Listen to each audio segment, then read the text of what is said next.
L'IA est-elle vraiment créative ou nous rend-elle paresseux ? 120 secondes vous présente FacTech, le podcast de Fabien Aufrechter avec le soutien de Capital qui s'intéresse aux grands enjeux technologiques de demain.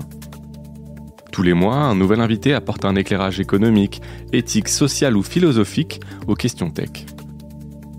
Écoutez tout de suite le point de vue de notre invité du mois, le docteur Laurent Alexandre, et rendez-vous sur le podcast FacTech pour écouter l'épisode complet.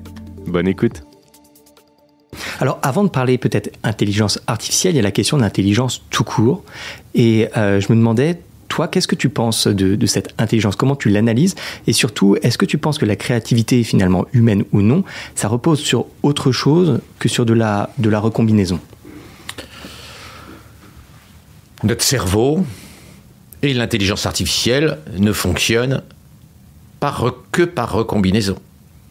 La créativité, c'est reprendre ce qu'ont fait les artistes, qu'ont fait les écrivains, les intellectuels du passé.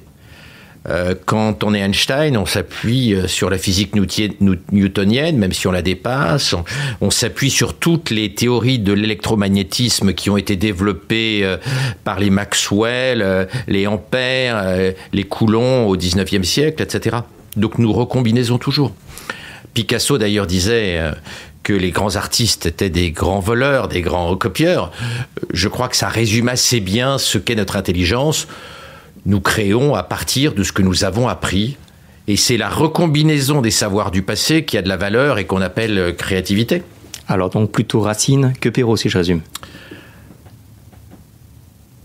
Alors je suis plutôt Perrault, parce que Perrault, qui a fait Peau d'âne et tous les grands contes, avait raison de dire que le summum de l'intelligence humaine, ça n'était pas le siècle d'Auguste, le premier siècle après Jésus-Christ, et que le siècle de Louis XIV était en train de dépasser ce qu'avait fait l'Antiquité, ce qui prouvait que la vieille théorie de Saint-Augustin du déclin de l'humanité et de la fin de la Terre par vieillissement de l'histoire était fausse.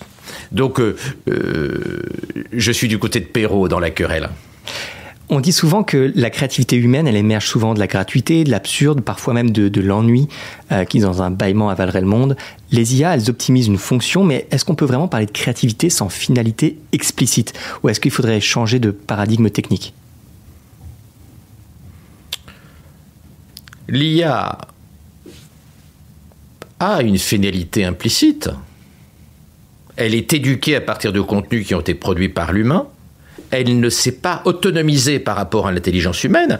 Donc, l'IA, elle intègre notre violence, nos ambivalences, notre testostérone, nos colères. Elle intègre toutes nos caractéristiques psychologiques par les éléments qui ont permis son training, son enseignement, son éducation, son entraînement. Donc, en réalité, l'IA crée à partir de nos passions humaines.